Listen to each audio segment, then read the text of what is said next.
All you can possibly need or desire is already yours. Assume the feeling that would be yours were you already in possession of your wish, and your wish must be realized. The subconscious doesn't originate ideas, but accepts as true those which the conscious mind feels to be true. This is the whole law of a full and happy life. There is an unbroken connection between your feelings and your visible world. To feel intensely about a wrong without voicing or expressing that feeling is the beginning of disease. Feeling is the one and only medium through which ideas are conveyed to the subconscious. Realization of your wish is accomplished by assuming the feeling of the wish fulfilled. Because of this quality of the subconscious, there is nothing impossible to man. Every action and event of the day is predetermined by your concept of self as you fall asleep.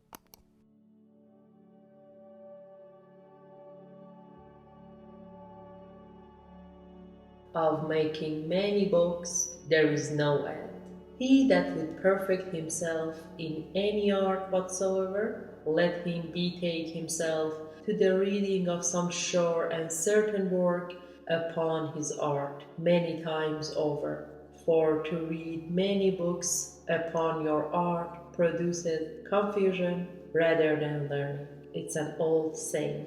Feeling is the Secret by Neville Goddard. This book is concerned with the art of realizing your desire. It gives you an account of the mechanism used in the production of the visible world. It is a small book, but not slight. There is a treasure in it, a clearly defined road to the realization of your dreams.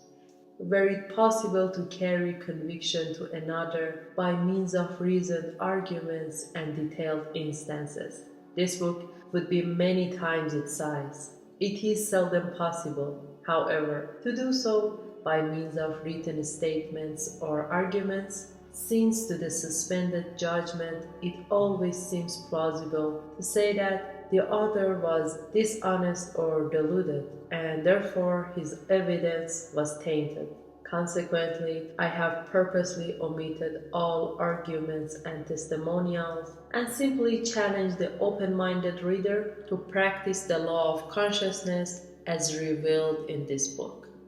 Personal success will prove far more convincing than all the books that could be written on the subject.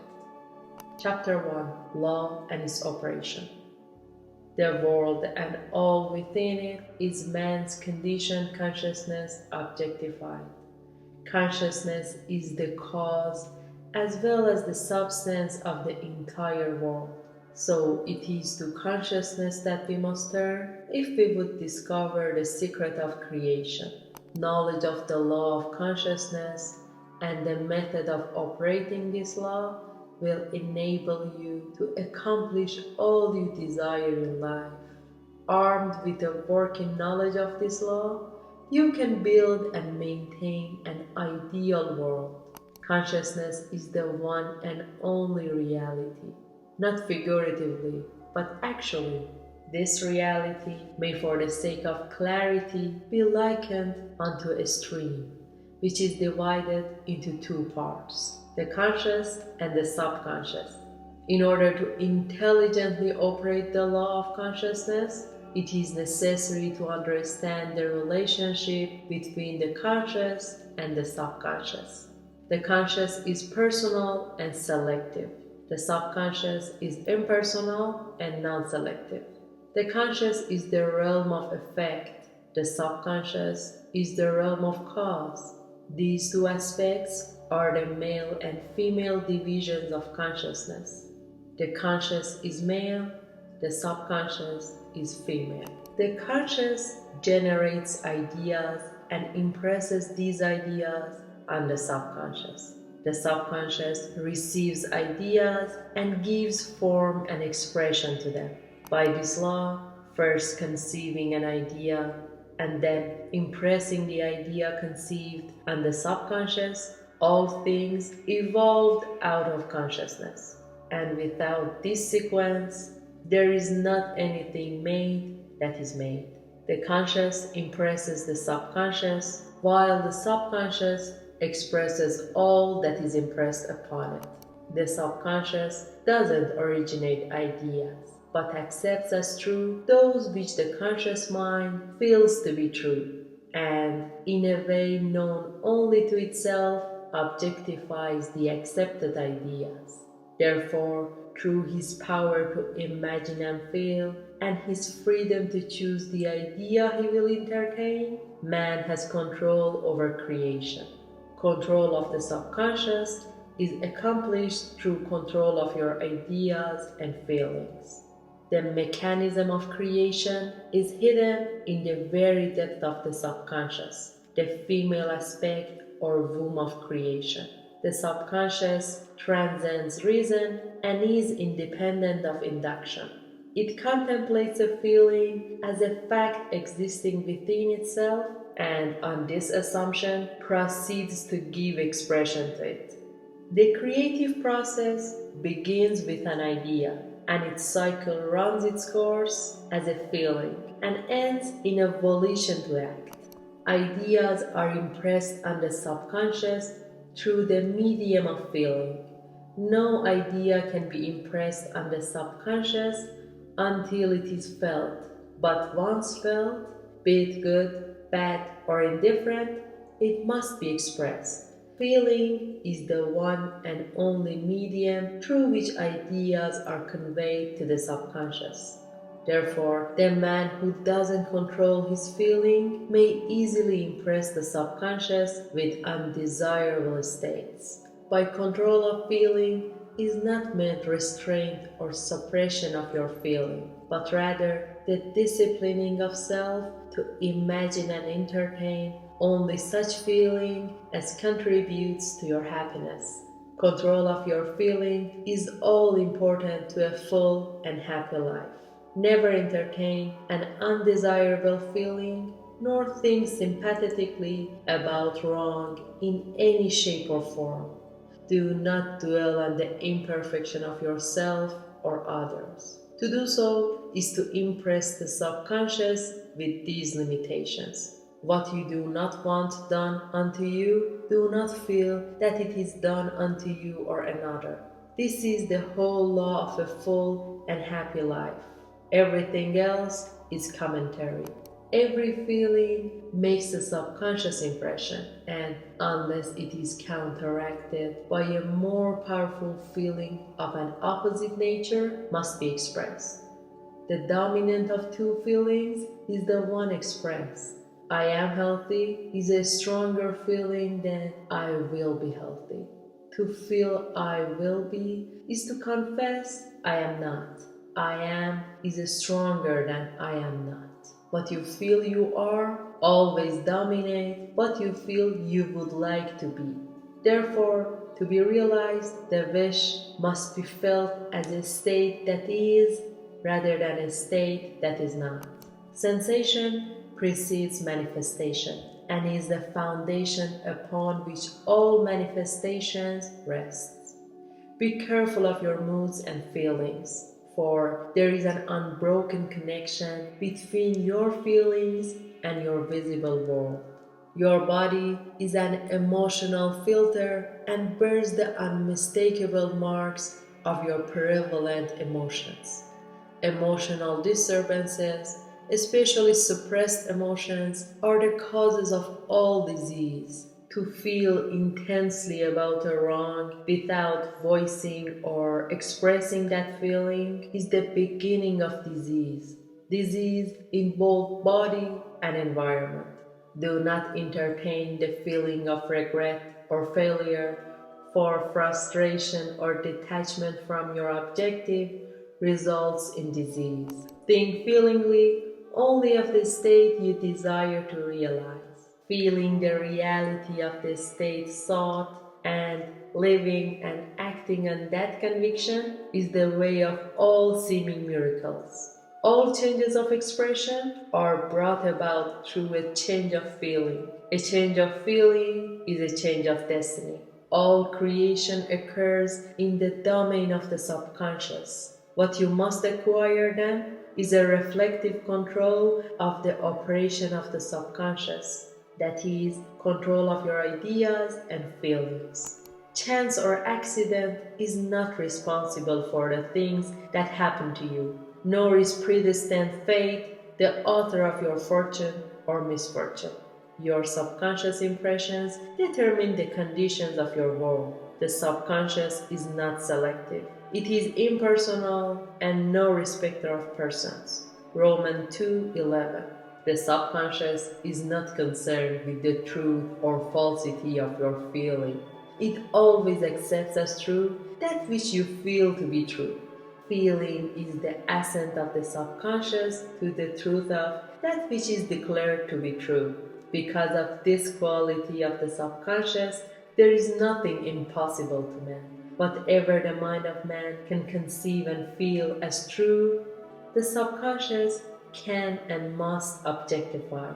Your feelings create the pattern from which your world is fashioned, and a change of feeling is a change of pattern.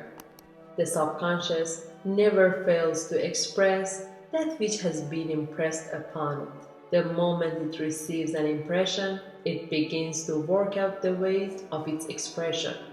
It accepts the feeling impressed upon it, your feeling, as a fact existing within itself, and immediately sets about to produce in the outer or objective world the exact likeness of that feeling. The subconscious never alters the accepted beliefs of man. It outpictures them to the last detail, whether or not they are beneficial. To impress the subconscious with the desirable state, you must assume the feeling that would be yours had you already realized your wish.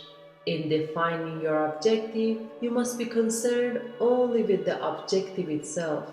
The manner of expression or the difficulties involved are not to be considered by you. To think feelingly on any state impresses it on the subconscious. Therefore, if you dwell on difficulties, barriers, or delay, the subconscious, by its very non-selective nature, accepts the feeling of difficulties and obstacles as your request and proceeds to produce them in your outer world. The subconscious is the womb of creation. It receives the idea unto itself through the feeling of man. It never changes the idea received, but always gives it form. Hence, the subconscious outpictures the idea in the image and likeness of the feeling received. To feel a state as hopeless or impossible is to impress the subconscious with the idea of failure. Although the subconscious faithfully serves man, it must not be inferred that their relation is that of a servant to a master, as was anciently conceived. The ancient prophets called it the slave and servant of man. Saint Paul personified it as a woman and said, the woman should be subject to man in everything. The subconscious does serve man and faithfully give form to his feelings. However, the subconscious has a distinct state for compulsion and responds to persuasion rather than to command. Consequently, it resembles the beloved wife more than the servant. The husband is head of the wife may not be true of man and woman in their earthly relationship, but it is true of the conscious and the subconscious, or the male and female aspects of consciousness. The mystery to which Paul referred when he wrote, "This is a great mystery. He that loveth his wife loveth himself, and they two shall be one flesh," is simply the mystery of consciousness. Consciousness is really one and undivided, but for creation's sake it appears to be divided into two. The conscious, objective, or male aspect truly is the head and dominates the subconscious, subjective, or female aspect. However, this leadership is not that of the tyrant, but of the lover. So, by assuming the feeling that would be yours, were you already in possession of your objective? The subconscious is moved to build the exact likeness of your assumption. Your desires are not subconsciously accepted until you assume the feeling of their reality. For only true feeling is an idea subconsciously accepted, and only through this subconscious acceptance is it ever expressed. It is easier to ascribe your feeling to events in the world than to admit that the conditions of the world reflect your feeling. However, it is eternally true that the outside mirrors the inside. As within, so without. As above, so below. As below, so above. As within, so without. As without, so within. Correspondence. The second of the 7 principles of Hermes. A man can receive nothing unless it is given him from heaven. The kingdom of heaven is within you. Nothing comes from without. All things come from within, from the subconscious. It is impossible for you to see other than the contents of your consciousness. Your world in its every detail is your consciousness objectified. Objective states bear witness of subconscious impressions. A change of impression results in a change of expression. The subconscious accepts as true that which you feel as true. And because creation is the result of subconscious impressions, you by your feeling determine creation. You are already that which you want to be.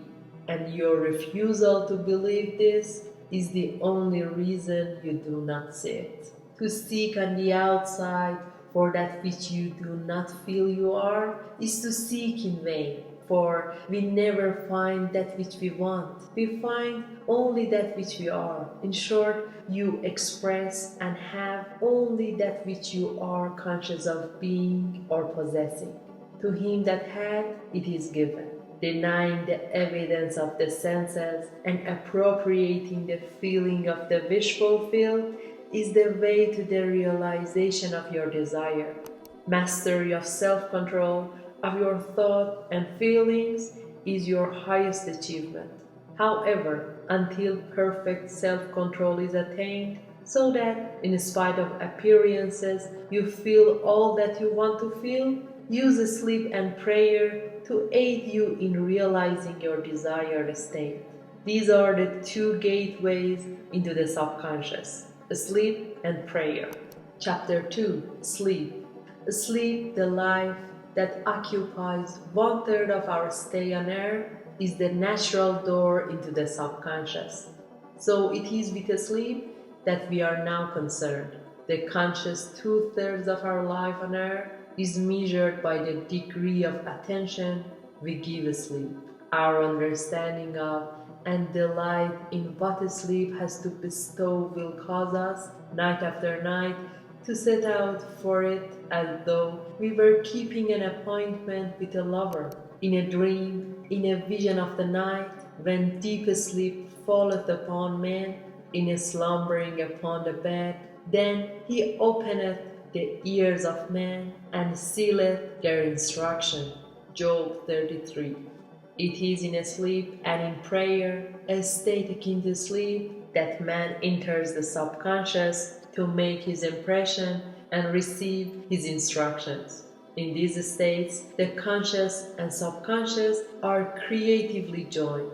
The male and female become one flesh. Sleep is the time when the male or conscious mind turns from the world of sense to seek its lover or subconscious self.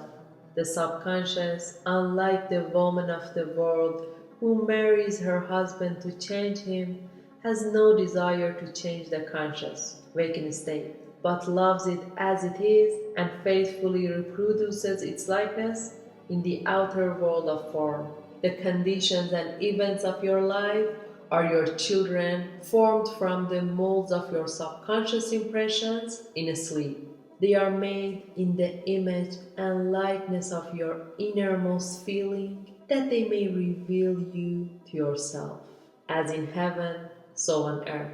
as in the subconscious, so on earth. Whatever you have in your consciousness as you go to sleep is the measure of your expression in the waking 2/3 of your life on earth. Nothing stops you from realizing your objective save your failure to feel that you are already that which you wish to be, or that you are already in possession of the thing sought. Your subconscious gives form to your desires only when you feel your wish fulfilled. The unconsciousness of sleep is the normal state of the subconscious, because all things come from within yourself, and your conception of yourself determines that which comes.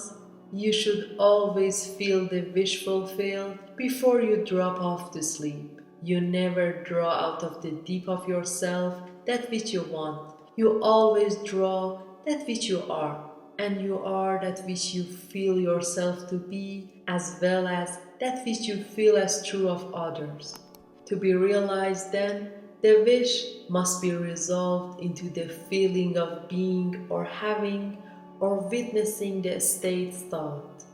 This is accomplished by assuming the feeling of the wish fulfilled, the feeling which comes in response to the question, how would I feel were my wish realized? Is the feeling which should monopolize and immobilize your attention as you relax into sleep. You must be in the consciousness of being or having that which you want to be or to have before you drop off to sleep. Once asleep, man has no freedom of choice. His entire slumber is dominated by his last waking concept of self. It follows, therefore, that he should always assume the feeling of accomplishment before he retires in sleep. Come before me with singing and thanksgiving. Psalm 95:2. Enter into his gates with thanksgiving and into his courts with praise. Psalm 104. Your mood prior to sleep defines your state of consciousness as you enter into the presence of your everlasting lover, the subconscious. She sees you exactly as you feel yourself to be. If, as you prepare for sleep, you assume and maintain the consciousness of success by feeling, I am successful, you must be successful. Lie flat on your back with your head on a level with your body. Feel as you would were you in possession of your wish, and quietly relax into unconsciousness. He that keepeth Israel shall neither slumber nor sleep. Psalm 121:4. Nevertheless, he giveth his beloved sleep. Psalm 127:2. The subconscious never sleeps. Sleep is the door through which the conscious, waking mind passes to be creatively joined to the subconscious. Sleep conceals the creative act, while the objective world reveals it. In sleep, man impresses the subconscious with his conception of himself. What more beautiful description of this romance of the consciousness and subconscious is there that told is the Song of Solomon. By night on my bed I sought him whom my soul loved. I found him whom my soul loved. I held him and I not let him go until I had brought him into my mother's house and into the chamber of her that conceived me. Preparing to sleep, you feel yourself into the state of the answered wish, and then relaxed into unconsciousness. Your realized wish is he whom you seek. By night, on your bed, you seek the feeling of the wish fulfilled, that you may take it with you into the chamber of her that conceived you, into sleep or the subconscious, which gave you form, that this wish also may be given expression. This is the way to discover and conduct your wishes into the subconscious. Feel yourself in the state of the realized wish and quietly drop off to sleep. Night after night, you should assume the feeling of being, having, and witnessing that which you seek to be, possess, and see manifested. Never go to sleep feeling discouraged or dissatisfied. Never sleep in the consciousness of failure. Your subconscious, whose natural state is sleep, sees you as you believe yourself to be. And whether it be good, bad, or indifferent, the subconscious will faithfully embody your belief. As you feel, so do you impress her, and she, the perfect lover, gives form to these impressions and outpictures them as the children of her beloved. Thou art all fair, my love, there is no spot in thee. Song of Solomon is the attitude of mind to adopt before dropping off to sleep. Disregard appearances and feel that things are as you wish them to be, for he calleth things that are not seen as though they were, and the unseen becomes seen.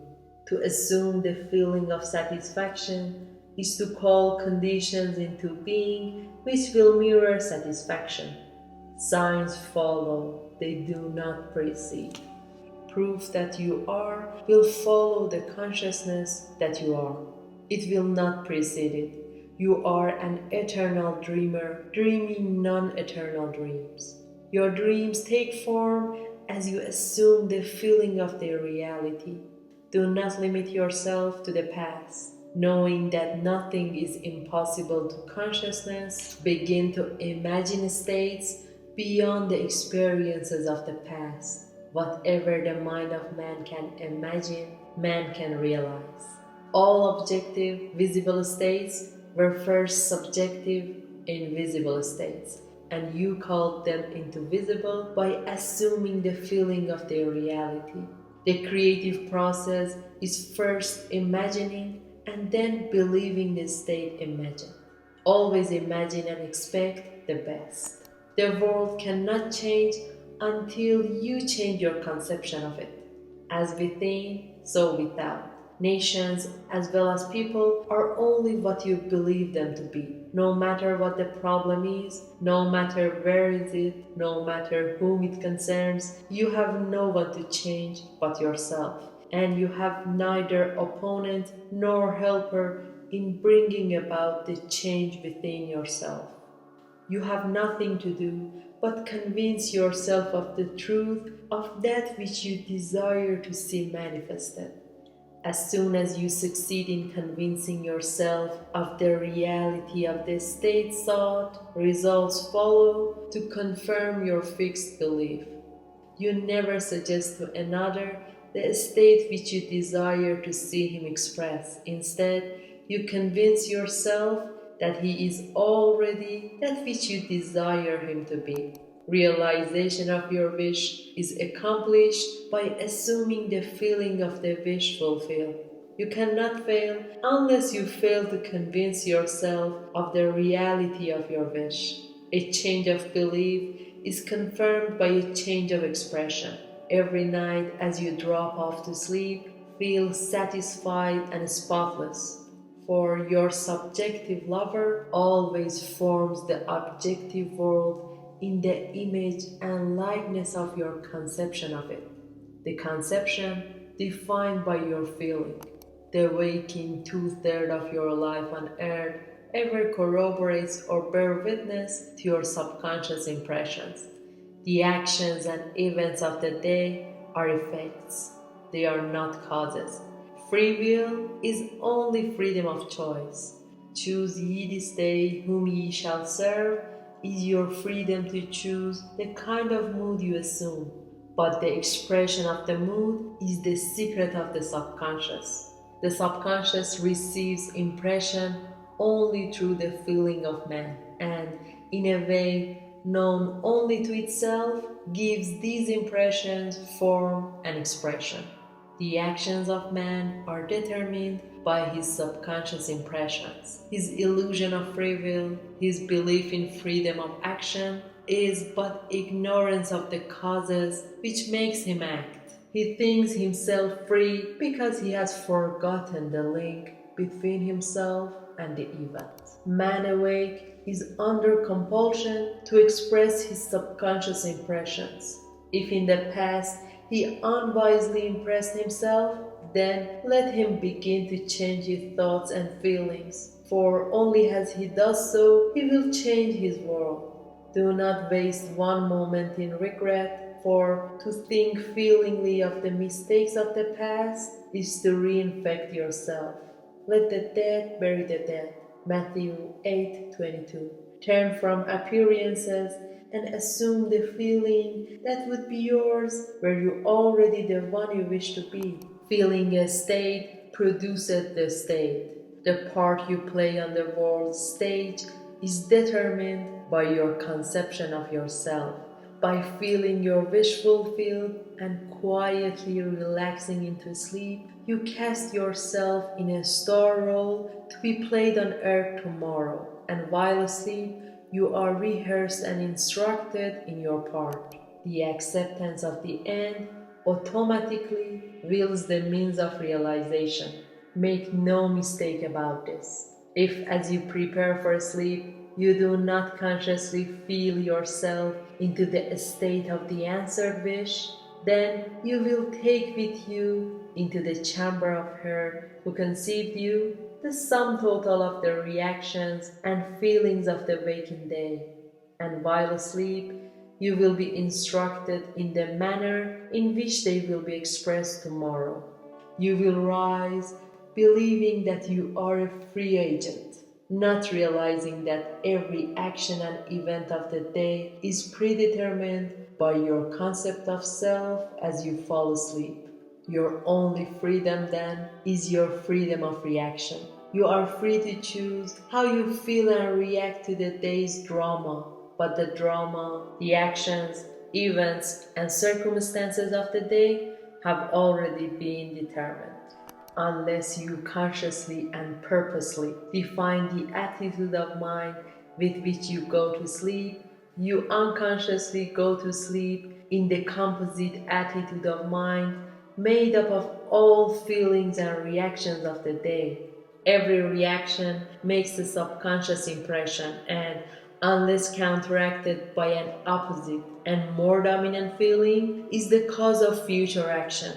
Ideas enveloped in feeling are creative actions. Use your divine right wisely. Through your ability to think and feel, you have dominion over all creation. While you are awake, you are a gardener selecting seed for your garden, but except a corn of wheat falling into the ground and die, it abideth alone, but if it die, it bringeth forth much fruit. John 12:24. Your conception of yourself as you fall asleep is the seed you drop in the ground of the subconscious. Dropping off to sleep, feeling satisfied and happy, compels conditions and events to appear in your world which confirm this attitude of mind. Sleep is the door into heaven. What you take in as a feeling, you bring out as a condition, action, or object in space. So, sleep in a feeling of the wish fulfilled, as in consciousness, so on earth. Chapter 3. Prayer. Prayer is an illusion of sleep which diminishes the impression of the outer world and renders the mind more receptive to suggestions from within. The mind in prayer is in a state of relaxation and receptivity akin to the feeling attained just before dropping off to sleep. Prayer is not so much what you ask for as how you prepare for its reception. Whatsoever things you desire when you pray, believe that you have received them, and ye shall have them. Mark 11:24. The only condition required is that you believe that your prayers are already realized. Your prayers must be answered if you assume the feeling that could be yours were you already in possession of your objective. The moment you accept the wish as an accomplished fact, the subconscious finds means for its realization. To pray successfully then, you must yield to the wish. that is, feel the wish fulfilled. The perfectly disciplined man is always in tune with the wish as an accomplished fact. He knows that consciousness is the one and only reality, that ideas and feelings are facts of consciousness and are as real as objects in space. Therefore, he never entertains a feeling which doesn't contribute to his happiness, for feelings are the causes of the actions and circumstances of his life. On the other hand, the undisciplined man finds it difficult to believe that which is denied by the senses and usually accepts or rejects solely on appearances of the senses. Because of this tendency to rely on the evidence of the senses, it is necessary to shut them out before starting to pray, before attempting to feel that which they deny.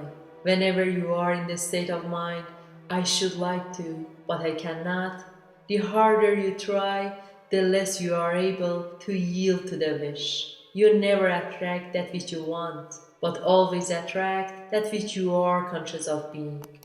Prayer is the art of assuming the feeling of being and having that which you want. When the senses confirm the absence of your wish, all conscious effort to counteract this suggestion is futile and tends to intensify the suggestion. Prayer is the art of yielding to the wish and not the forcing of the wish.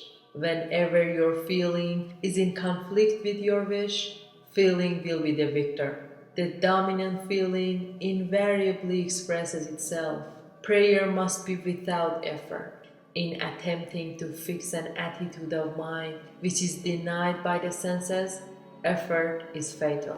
To yield successfully to the wish as an accomplished fact, you must create a passive state, a kind of reverie or meditative reflection similar to the feeling which precedes sleep. In such a relaxed state, the mind is turned from the objective world and easily senses the reality of a subjective state. It is a state in which you are conscious and quite able to move or open your eyes, but have no desire to do so. An easy way to create this passive state is to relax in a comfortable chair or on a bed. If on a bed, lie flat on your back with your head on a level with your body. Close the eyes and imagine that you are sleepy. Feel, I am sleepy, so very sleepy. In a little while, a faraway feeling, accompanied by a general lassitude and loss of all desire to move, envelops you. You feel a pleasant, comfortable rest, although under other circumstances you would not be at all comfortable. When this passive state is reached, imagine that you have realized your wish. Not how it was realized, but simply the wish fulfilled. Imagine in picture form what you desire to achieve in life, and then feel yourself as having already achieved it. Thoughts produce tiny little speech movements, which may be heard in the passive state of prayer as pronouncement from without. However, this degree of passivity is not essential to the realization of your prayers. All that is necessary is to create a passive state and feel the wish fulfilled. All you can possibly need or desire is already yours. You need no helper to give it to you. It is yours now. Call your desires into being by imagining and feeling your wish fulfilled. As the end is accepted, you become totally indifferent as to possible failure, for acceptance of the end wills the means to that end. When you emerge from the moment of prayer, it is as though you were shown the happy and successful end of a play, although you were not shown how that end was achieved. However, having witnessed the end, regardless of any anticlimactic sequence, you remain calm and secure in the knowledge that the end has been perfectly defined. Chapter 4. Spirit. not by might nor by power, but by my spirit, saith the Lord of hosts. Zechariah 4:6. Get into the spirit of the state desired by assuming the feeling that would be yours, where you already the one you want to be.